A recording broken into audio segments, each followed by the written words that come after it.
मैं इमरान खान हूँ। सबसे पहले एक फ़ोटो, और ये फ़ोटो तोहफ़ा है मेजर गौरव आर्या के लिए। और भी बहुत सारे लोग हैं इंडिया में, वो इस तोहफे को कबूल कर सकते हैं अगर चाहें तो, लेकिन मेजर गौरव आर्या को क्योंकि बहुत ज़्यादा इस तोहफे की ज़रूरत है तो ये तोहफ़ा उनके लिए है। एक फ़ौजी से बेहतर कोई नहीं जानता। तो मेजर गौरव आर्या, ये बड़ा इंटरेस्टिंग है, इसको देखिए, इंजॉय कीजिए। तो दोस्तों, इस व्यक्ति ने इंडियन आर्मी के बारे और मेजर गौरव के बारे काफ़ी बातें बोली हैं, बट मैं इसको कोई भी जवाब नहीं देना चाहूँगा। बस एक 1971 की जंग की तस्वीर दिखाना चाहूँगा, जिसको देखकर इसको समझ जाना चाहिए कि इंडियन आर्मी क्या चीज़ है। जो दूसरी इन्होंने बात की है अफ़गानिस्तान की बात के ऊपर कितनी भी ये लोग डिंगे मार लें और 2-3 मंथ के बाद ये लोग रोने वाले हैं, और उस वक्त ये लोग यही चलाएंगे कि इंडिया और अमेरिका मिलकर पाकिस्तान के अंदर दहशतगर्दी करवाते हैं। हालांकि जो तालिबानी लोग हैं उनका अगला टारगेट पाकिस्तान है, क्योंकि उन्होंने तो अपने भाई बहनों को नहीं बख्शा, तो पाकिस्तान को कहाँ से बख्शेंगे। पाकिस्तान ने तालिबान को शह दी है, पाकिस्तान ने तालिबान को उकसाया है, तो अब ये तालिबान का नाग पाकिस्तान को ही डसेगा। तो आप इस वीडियो को देखिए और इस व्यक्ति की बड़ी बड़ी डींगें सुनिए। क्योंकि अफगानिस्तान में आप सबसे बड़े लूजर हैं।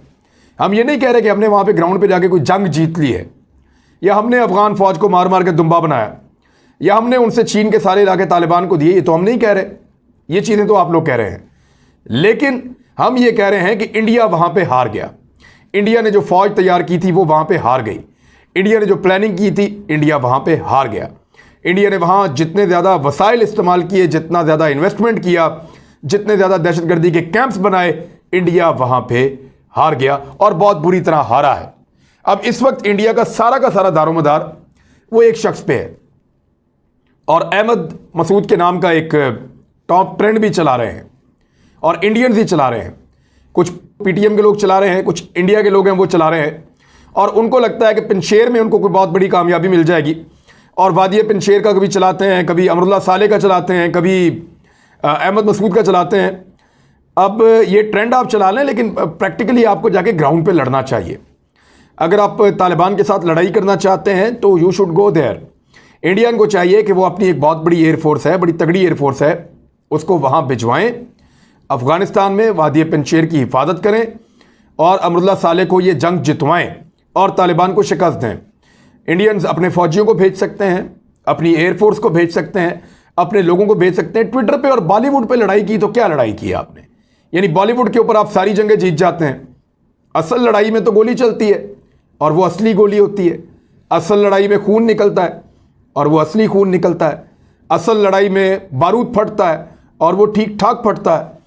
तो ऐसी सूरत हाल में आप बॉलीवुड की या ट्विटर की लड़ाई पे आप तालिबान को हरा नहीं पाएंगे। आपको ग्राउंड पे जाना चाहिए, आपको ग्राउंड पे जाना होगा। और ये मेजर गौरव आर्या आपकी बड़ी ख्वाहिश है, तो अपनी हुकूमत को और अपने लोगों को कायल कीजिए कि वो गैरत करें और जाएं और जाकर लड़ें, असली जंग को लड़ें। ऐसे ही हवा के अंदर ट्विटर के ऊपर ये जंगें नहीं जीती जाती। ट्विटर पे ट्रेंड बना के आप जंगें नहीं जीत सकते। बड़े ट्रेंड बनाए आपने, और तालिबान ने काबुल फतह कर लिया, पूरा अफगानिस्तान उनके काबू में है। अब पिनशेर को लेके आप फिर ट्रेंड बना रहे हैं। ये 2-4 दिन की बात है। दोनों तरफैन बैठ के पहले भी बात कर चुकी हैं, दोनों फरीक गुफ्तगू कर चुके हैं। मामला यह है कि वो कुछ ज़्यादा मांग रहे हैं, तालिबान कुछ कम दे रहे हैं। जब थोड़ा दबाव बढ़ेगा तो दोनों दोबारा बैठेंगे और कोई ना कोई नेगोशिएशन हो जाएगी। इसका अंजाम यही होना है। ऐसा नहीं हो सकता कि ये जंग आधा कई सालों तक चलेगी, क्योंकि उनको मदद नहीं मिल रही ना अमेरिका की या रशिया की या किसी और मुल्क की। और अगर कोई और नहीं दे रहा तो इंडियंस थोड़ी सी गैरत करें, जाके मदद दें तालिबान के खिलाफ। दूसरा, बीबीसी ने और दीगर इदारों ने यह क्लेम किया कि भारत के लिए सबसे मुश्किल होगा इस खित्ते में कि वो तालिबान को तस्लीम करें या ना करें। ये बड़ी मुश्किल सूरत हाल है उनके लिए। उनको तिजारत करनी है सेंट्रल एशिया के साथ, उनको अपने मामलात आगे बढ़ाने हैं। उनकी आबादी बहुत बड़ी है, उनको रॉ मटीरियल भी चाहिए, और उनको तिजारत भी करनी है। उनको तापी, यानी वो जो एक पूरी गैस पाइपलाइन आ रही है जो अफगानिस्तान से गुजरेगी, तुर्कमानिस्तान, अफगानिस्तान, फिर पाकिस्तान और फिर इंडिया जाएगी तापी, उसके लिए भी ज़रूरत है भारत को कि वो अफगानिस्तान के साथ बातचीत करे और तालिबान की हुकूमत को तस्लीम करे। जिस मुल्क की रियासत को आप तस्लीम नहीं करते, उसकी हुकूमत को आप तस्लीम नहीं करते, तो उस हुकूमत के साथ आप तिजारत कैसे कर सकते हैं?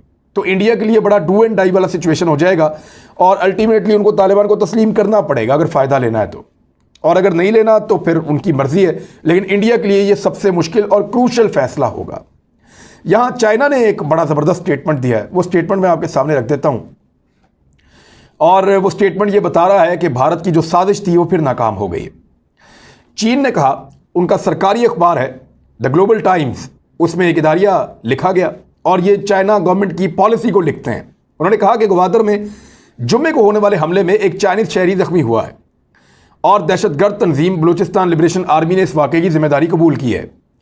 पाकिस्तान में चीनी सफारत खाने ने वाक़े की मजम्मत की है। उन्होंने कहा कि तारीखी वजूहात की बिना पर बलूचिस्तान के कबाइल में पाकिस्तान की मरकजी हुकूमत के खिलाफ मनफी जज्बात पाए जाते हैं, जिसकी वजह से कुछ दहशतगर्द ग्रुप्स भी कायम हुए हैं। पहले ऐसी मिसालें मौजूद नहीं थीं कि ये ग्रुप्स चीन के भी मुखालिफ रहें, लेकिन इसके बावजूद हुकूमत पाकिस्तान को नुकसान पहुंचाने के लिए इन ग्रुप्स ने चीनी शहरियों को निशाना बनाना शुरू कर दिया है, जो पाकिस्तान में गुज़िश्ता कई बरसों से काम कर रहे हैं।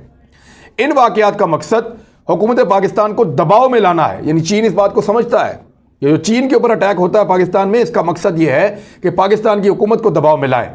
और ये दहशतगर्द ग्रुप्स हैं, वो खुद भी इसको दहशतगर्द ही कह रहे हैं। उन्होंने कहा कि चीन का बेल्ट एंड रोड मनसूबा पाकिस्तान में दहशतगर्दों की कार्रवाइयों का हदफ बन चुका है और इस सूरत हाल में कुछ बैनुल-अक़वामी कुव्वतें भी मुलव्विस हैं। रॉ तो मुलव्विस है, उनको कुछ और कुव्वतें भी सपोर्ट कर रही हैं। खित्ते में अमरीकी और भारतीय इंटेलिजेंस कुव्वतें पाकिस्तान में गैर कानूनी तौर पर दाखिल होकर चीन के बेल्ट एंड रोड प्रोजेक्ट के खिलाफ काम करती रही हैं, ताकि चीन के बढ़ते हुए असर रसूख को रोकने के लिए इस मंसूबे को नुकसान पहुंचाया जा सके। और दासू में हाइड्रो पावर प्रोजेक्ट और चीनी शहरियों पर होने वाले हमलों में भी कहा जाता है कि इंडियन इंटेलिजेंस एजेंसी मुलव्विस है। बैनुल-अक़वामी कुव्वतों की शाह पर पाकिस्तान में दहशतगर्दी ग्रुप्स ऐसी कार्रवाइयां कर रहे हैं। दहशतगर्दी फैलाने वाले जो ग्रुप्स हैं पाकिस्तान में जो कार्रवाइयां कर रहे हैं, इसके पीछे इंडियंस और अमेरिकन मुलव्विस हैं। चीन का ये सरकारी अखबार का इदारिया, यानी चीनी हुकूमत ये कह रही है। गालिब इम्कान है कि यही कुव्वतें पाकिस्तान में दहशतगर्दों की मावनत कर रही हैं। चीन को इस सिलसिले में तवील जंग के लिए तैयार रहना होगा, ताकि हुकूमत पाकिस्तान के साथ मिलकर दहशतगर्दी का मुकाबला किया जा सके। चीन के लिए ज़रूरी है कि वो दहशतगर्दी को जड़ से उखाड़ने के लिए पाकिस्तान की मुकम्मल मदद करे। उन्होंने कहा कि चीन के लिए ज़रूरी है कि वो अफगानिस्तान में नई हुकूमत पर जोर दे, जो पाकिस्तान भी दे रहा है, कि इन दहशतगर्द ग्रुप्स को कुचलने के इकदाम किए जाएं, जो पैदा तो अफगानिस्तान में हुए थे लेकिन अब पाकिस्तान में फाल हो चुके हैं। और इसी तरह नई हुकूमत जो अफगानिस्तान में बनी है, चीन उसके बारे में अपनी राय कायम करेगा कि वो पाकिस्तान में दहशतगर्दी करने वालों के साथ हैं या उनके खिलाफ है। जबकि तालिबान ने खुद कह दिया है कि टीटीपी से उनका कोई ताल्लुक नहीं है। जो उनके सरबराह हैं हैबतुल्लाह अखुनज़ादा, उन्होंने एक कमीशन बनाया पाकिस्तान की दरख्वास्त पर। यह 3 रुकनी कमीशन है। पाकिस्तान ने टीटीपी के जो लोग हैं उनकी लिस्टें, जो पाकिस्तान को मतलूब हैं, जिन्होंने पाकिस्तान में दहशतगर्दी की है, उनकी लिस्टें बनाकर तालिबान के हवाले कर दी हैं। और तालिबान आइंदे वाले दिनों में उनके खिलाफ कार्रवाई करेंगे। और टीटीपी के साथ उन्होंने अपने आप को लाताल्लुक किया है और टीटीपी को वार्न भी कर दिया है कि वो अब पाकिस्तान के अंदर कोई कार्रवाई दहशतगर्दी की ना करें। जबकि ये जो BLA या दीगर इस तरह के ग्रुप्स हैं, उनके खिलाफ अफगानिस्तान में आने वाले दिनों में बहुत बड़े ऑपरेशंस होने जा रहे हैं, बलूचिस्तान के बॉर्डर के साथ साथ, जहां पे भारत ने पहले कैंप बनाए हुए थे दहशतगर्दी के, और उन कैंप्स को इस्तेमाल करते हुए भारत पाकिस्तान में दहशतगर्दी करवाता था। इसी जो चीन का इदारिया है, चीनी सरकारी अखबार का, उसमें लिखा है कि चीन ने ना सिर्फ इन दहशतगर्द कुव्वतों को जबरदस्त धचका पहुंचाने के लिए पाकिस्तान की मदद करेगा, बल्कि गैर मुल्की कुव्वतों को भी खबरदार करेगा कि इन दहशतगर्द ग्रुप्स की मदद से बाज आ जाएं। जैसे ही चीन को सबूत मिल गया कि बैनुल-अक़वामी कुव्वतें पाकिस्तान में दहशतगर्दी की मावनत कर रही हैं,